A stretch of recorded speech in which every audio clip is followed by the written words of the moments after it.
بسم اللہ الرحمن الرحیم. ہمارے چینل میں خوش آمدید. نکالو اس بدکردار لڑکی کو یہاں سے، میں اس کی شکل بھی نہیں دیکھنا چاہتی.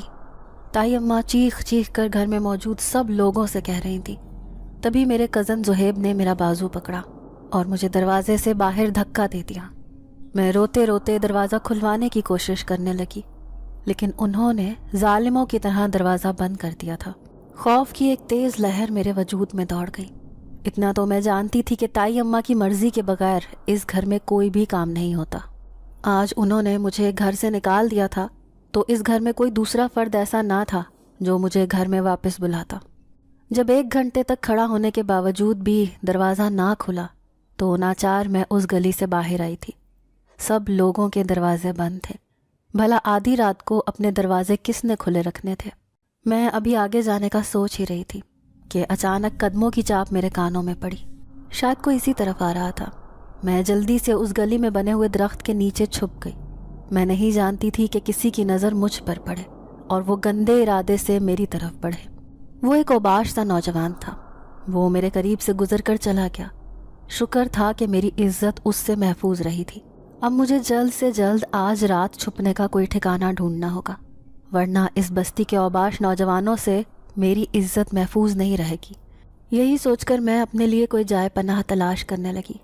بس آج کی رات ہی میں وہاں رہتی، اس کے بعد میں کسی نہ کسی یتیم خانے میں جا کر سر چھپا لوں گی. یہی سوچ کر میں دائیں بائیں دیکھتی جا رہی تھی. پیدل ہی پیدل اکیلے چلتی گھر سے کافی دور نکل آئی تھی. شدید ترین سرد موسم میں میرے پاس گرم کپڑے بھی نہ تھے. ایک ہلکا سا دوپٹہ ہی تھا جو میں نے اپنے سر پر لپیٹ رکھا تھا. تبھی 3-4 قدموں کی آوازیں میرے کانوں میں پڑی. میں اب دوسری گلی میں چلی گئی تھی، لیکن 3-4 لوگ میری طرف ہی آ رہے تھے. میں خوف سے کانپنے لگی. اگر ان کی نظر مجھ پر پڑ گئی تو پھر میری عزت ان سے کوئی نہیں بچا سکتا. یہی سوچ کر میں ادھر ادھر دیکھنے لگی تو اچانک ہی میری نظر اس بند مکان پر پڑی.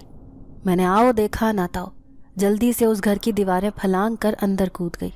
نہ جانے میرے اندر اتنی پھرتی اور سمجھداری کہاں سے آ گئی تھی. شاید میرے ساتھ پیش آنے والے حالات نے مجھے اس قدر بہادر بنا دیا تھا. اب میں اس گھر میں اپنے آپ کو محفوظ سمجھ رہی تھی، کیونکہ یہ بند گھر میرے لیے محفوظ جائے پناہ ثابت ہوا تھا. اس گھر کے بیچوں بیچ صحن میں ایک بڑا سا درخت تھا، جبکہ سامنے 2 کمرے بنے تھے. دونوں ہی کمروں کے دروازے کھلے ہوئے تھے. تھوڑی ہی دور ایک باتھ روم تھا. ایک برآمدہ بھی تھا. اس کے آگے ہی بڑا سا صحن تھا. جس نے بھی یہ گھر تعمیر کروایا ہوگا بڑی سوچ و بچار کے بعد اسے بنوایا تھا، کیونکہ اس چھوٹے سے گھر میں یہ سب سہولتیں موجود تھیں جو کسی بھی خاندان کے لیے کافی ہوتی ہیں. چاند کی روشنی پورے گھر پر پڑ رہی تھی. یوں میں پورے گھر کا جائزہ لینے میں مصروف ہو گئی. یوں ہی دیوار سے ٹیک لگائے لگائے میں اپنی پچھلی زندگی کے بارے میں سوچنے لگی، اور گھر والوں کے مظالم یاد آئے تو آنکھیں پھر سے آنسو بہانے لگی. میرا نام سیما ہے. میری سب سے بڑی بدقسمتی یہ تھی کہ میں بچپن سے ہی منحوس تھی، کیونکہ جیسے ہی میں اس دنیا میں آئی تو میرے سر سے ماں کا سایہ دور ہو گیا. میرا باپ جو میری ماں سے دیوانہ وار محبت کرتا تھا، وہ اس کے جانے کے غم میں پاگل ہو گیا. جب جب وہ مجھے دیکھتا تو اس کا غم بڑھ جاتا. یوں میری دادی نے میرے باپ کو ایک دوسرے ملک بھیج دیا، جہاں پر اس نے دوسری شادی کر لی. چند دن بعد مجھے بھی بھلا دیا. ویسے بھی اسے میری شکل میں ماں کا چہرہ نظر آتا تھا تو اس کی جانے کی تکلیف بڑھ جاتی. پھر میں دوبارہ اپنے باپ کو نہ دیکھ پائی. دادی نے کچھ دن تو میرا خیال رکھا، پھر تایا کو کہہ دیا کہ میرے مرنے کے بعد تم نے ہی اس کو پالنا ہے. میری تائی کو تو میرے وجود سے بھی نفرت تھی، کیونکہ باپ کے حصے کی ساری جائیداد میرے نام پر تھی. لیکن تائی مجھے بار بار کہتی کہ یہ تو سانپ کی سنپولی ہے، نہ جانے کیوں بشیر اسے ہمارے پاس چھوڑ گیا. کاش یہ اپنی ماں کے ساتھ پیدا ہوتے ہی مر جاتی تو ہماری اس سے جان چھوٹ جاتی. وہ اٹھتے بیٹھتے لوگوں کے سامنے یہ جتاتی تھی کہ یہ لڑکی بہت منحوس ہے، جہاں بھی جائے گی اپنے سبز قدم کا اثر وہاں پر چھوڑ دے گی. یوں لوگ مجھے حقارت بھری نظروں سے دیکھا کرتے تھے. میں بالکل اپنی ماں کی دوسری کاپی تھی. وہ بھی بہت خوبصورت تھی، جبکہ میں بھی خوبصورتی میں اپنی مثال تھی. میرے تایا ابو کے 4 بچے تھے، 2 بیٹیاں اور 2 بیٹے. یوں تو تایا ابو چاہتے تو اپنے بیٹے کے لیے میرا رشتہ مانگ سکتے تھے، لیکن میرے دونوں کزنز کے دل میں میرے لیے نفرت تھی. کیونکہ وہ اپنی ماں کے کہنے پر چلتے تھے، اور پھر دونوں بیٹیاں جو قبول صورت لڑکیاں تھیں وہ میری خوبصورتی کی وجہ سے سخت حسد کا شکار رہتی۔ پھر ایک دن تو حد ہو گئی، جب میری کزن شہلا کے رشتے کے لیے لوگ آئے تو انہوں نے مجھے پسند کر لیا۔ اس دن تائی نے نہ جانے بنا بات ہی مجھے تھپڑ مارا تھا۔ مجھے اچھی طرح یاد ہے کہ میرے ہاتھ سے صرف ایک کپ سے چائے ہی تو چھلکی تھی، لیکن انہوں نے سارے مہمانوں کے سامنے مجھے تھپڑ مار کر میری اوقات بتا دی تھی۔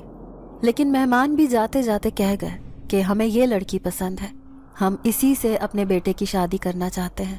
شہلا رونے لگی، چیختی ہوئی بولی کہ بچپن سے ہی یہ ہمارا حق کھا رہی ہے، اب دیکھو ہماری خوشیاں بھی چھیننے لگی۔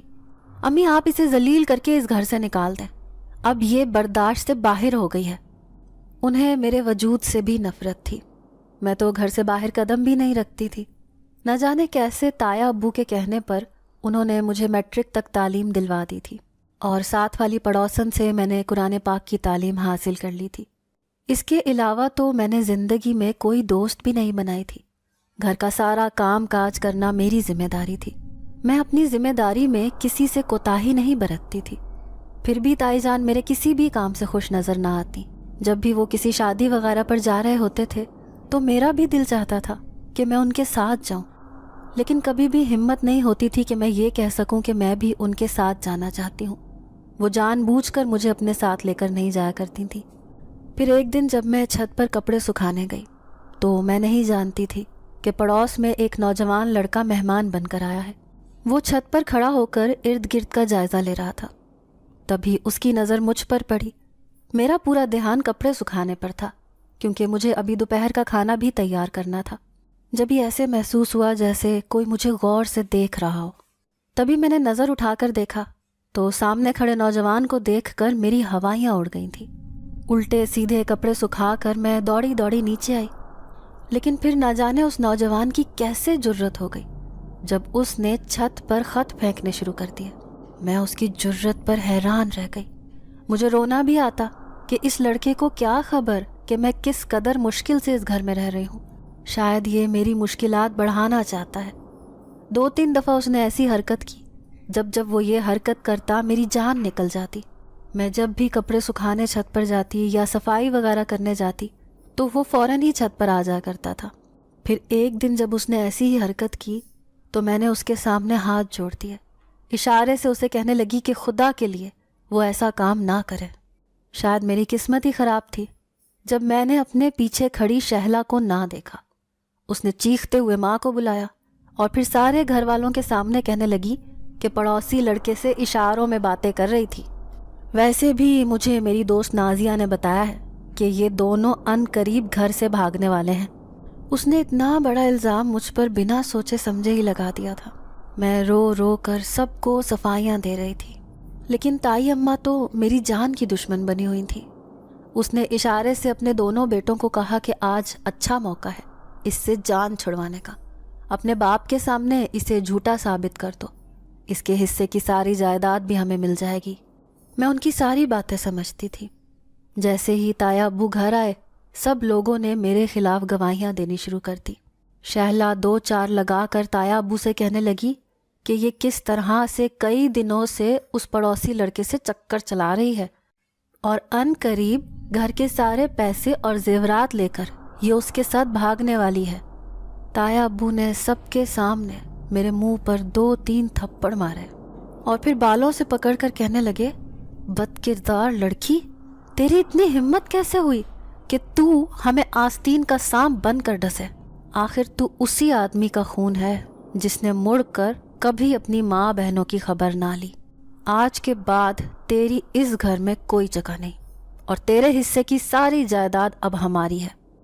جس عدالت میں بھی تجھے کیس لڑنا ہے وہاں چلی جا، اب میں تجھے اس جائیداد میں سے 1 پائی بھی نہیں دوں گا۔ میں خون کے آنسو رو رہی تھی، لیکن میرے آنسو دیکھنے والا کوئی بھی نہ تھا۔ آدھی رات کے وقت تائی اماں نے مجھے گھر سے نکال دیا۔ میں جانتی تھی کہ اس کالونی کے آوارہ لڑکے آدھی رات کو گلی کے نکڑ پر کھڑے رہتے ہیں۔ میں سوچنے لگی کہ کاش میں اپنی ماں کے ساتھ مر جاتی تو آج یہ ستم نہ سہ رہی ہوتی، موت مجھ پر آسان ہوتی۔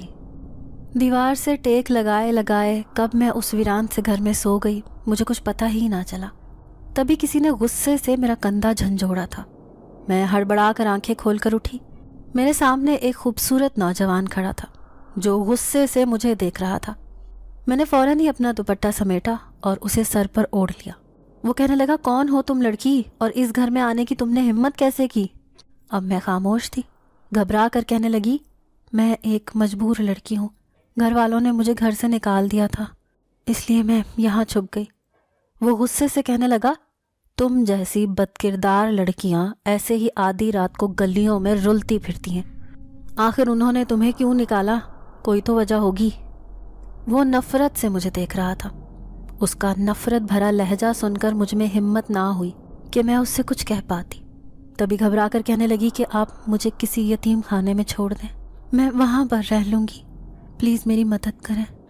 میں اس بھری دنیا میں اکیلی ہوں، مجھ پر جھوٹا الزام لگایا گیا ہے، میری تذلیل کی گئی ہے صرف اس وجہ سے کہ میں ایک یتیم لڑکی ہوں، میرے سر پر ہاتھ رکھنے والا کوئی نہیں ہے۔ اب میں آنسوؤں سے رو رہی تھی، لیکن اس لڑکے کو ذرا بھر بھی مجھ پر رحم نہ آیا۔ وہ کہنے لگا، میں تمہارا نوکر نہیں ہوں جو تمہیں یتیم خانے میں چھوڑ کر آؤں، تم یہاں سے دفع ہو جاؤ، میں اس گھر میں کسی کو بھی برداشت نہیں کر سکتا۔ اچھا؟ اچانک ہی میرے ذہن میں ایک خیال آیا اور اس خیال کو سوچ کر میں حیران رہ گئی۔ جب میں رات کو اس دیوار سے کود کر آئی تھی تو اس گھر کے دروازے پر بڑا سا تالا لگا تھا، لیکن یہ نوجوان پھر کہاں سے آیا؟ اس سوچ نے میرے حواس معطل کر دیے۔ میں گھر سے باہر جانے کے بجائے اس کا چہرہ دیکھ کر یہ ساری باتیں سوچنے لگی تو وہ غصے سے کہنے لگا، کیا سوچ رہی ہو؟ اب جانے کا نام کیوں نہیں لیتی تم؟ میں گھبراتے ہوئے کہنے لگی کہ لیکن یہ گھر تو بالکل بند پڑا تھا، اس میں تو کوئی بھی نہیں تھا، یہ آپ کا گھر نہیں ہے۔ پھر اس نے رخ موڑا، کہنے لگا، ہاں یہ میرا گھر نہیں ہے، لیکن اب میں ہی اس کا مالک ہوں۔ جس کا یہ گھر ہے وہ کب سے اسے چھوڑ کر چلا گیا ہے، تب سے میں نے ہی اسے اپنا گھر بنا لیا ہے۔ اب میں یہاں پر اکیلا رہتا ہوں، ساری دنیا سے الگ۔ میں کسی کی مداخلت اپنی زندگی میں پسند نہیں کرتا۔ میں گھبراتے ہوئے کہنے لگی، میں بھی سب سے چھپ کر رہنا چاہتی ہوں، یہ دنیا بہت ظالم ہے، میں نے اس ظالم دنیا کے نئے نئے روپ دیکھے ہیں، اس لیے آپ مجھے اس گھر میں رکھ لیں، میں آپ کی نوکرانی بن کر خدمت کروں گی، لیکن مجھے اس گھر سے نہ نکالیں۔ میں ہاتھ جوڑ کر اس سے التجا کرنے لگی۔ تبھی وہ پلٹا، کہنے لگا، کتنی ڈھیٹ لڑکی ہو تم، میں بار بار تمہیں یہاں سے جانے کا کہہ رہا ہوں اور تم ہو کہ ڈھیٹ بن کے یہیں پہ رہنے کا کہہ رہی ہو۔ دیکھو، اگر تم نے میری اصلیت جان لی تو تمہارے ہوش اڑ جائیں گے، میں بہت ظالم ہوں اور غصے والا بھی۔ لیکن میں بھی ضد پر اڑی رہی۔ میں کہنے لگی کہ میں یہیں اسی گھر میں رہنا چاہتی ہوں تاکہ کسی کی بھی نظر مجھ پر نہ پڑے۔ نہ جانے کیوں مجھے اس غسیل سے نوجوان سے ایک تحفظ کا احساس ہو رہا تھا، ایسے لگتا تھا جیسے یہ نوجوان مجھ پر بری نظر نہیں ڈالے گا۔ تو ٹھیک ہے، اگر تم اس گھر میں رہنا چاہتی ہو تو پہلے تمہیں مجھ سے نکاح کرنا ہوگا۔ وہ غور سے میری آنکھوں میں دیکھتے ہوئے کہہ رہا تھا۔ میں گھبرا گئی، میں اپنی زندگی کا اتنا بڑا فیصلہ کیسے کر سکتی تھی، لیکن اس طرح میری عزت محفوظ ہو جاتی۔ مجھے نہ جانے کیوں من ہی من میں وہ نوجوان بہت اچھا لگ رہا تھا، ایسے لگ رہا تھا جیسے یہ مجھ پر بری نظر نہیں ڈالے گا۔ پھر اس نے جو بات کہی تھی اسے سن کر تو میرے دل نے فیصلہ کر لیا کہ ہاں، مجھے اسی کے ساتھ اسی گھر میں رہنا ہے، چاہے کچھ بھی ہو جائے، میں اب یہاں سے کہیں نہیں جاؤں گی۔ یہی سوچ کر میں نے اسے کہا کہ ٹھیک ہے، میں تم سے نکاح کرنے کے لیے تیار ہوں، لیکن تمہیں مجھ سے وعدہ کرنا ہوگا کہ مجھے یہاں سے جانے کا نہیں کہو گے۔ وہ کہنے لگا، ٹھیک ہے، تم کمرے میں جاؤ، میں ابھی آتا ہوں۔ یہ کہہ کر وہ نہ جانے کہاں چلا گیا۔ اب میں کمرے میں آ کر بیٹھ گئی۔ کمرے کا ماحول تو اور بھی عجیب تھا۔ وہاں پر 2 بستر بنے تھے، انتہائی صاف ستھرا سفید رنگ کی چادریں بچھی ہوئی۔ کمرے سے عجیب سی مہک آ رہی تھی، پورا کمرہ صاف ستھرا مہکدار۔ میں اس کے بستر پر لیٹی تو گہری نیند آ گئی۔ تبھی کسی نے آدھی رات کو جھنجھوڑا۔ میں نے دیکھا وہی نوجوان غصے سے مجھے دیکھ رہا تھا۔ کہنے لگا، چلو انتظام ہو گیا ہے، اب تمہارا مجھ سے نکاح ہوگا۔ وہ فیصلہ کر چکا تھا۔ میں نیند میں تھی، مجھے کچھ سمجھ نہ آئی، شاید حالات نے مجھے کچھ سوچنے پر مجبور ہی نہیں کیا تھا۔ تبھی میں باہر آئی تو حیران رہ گئی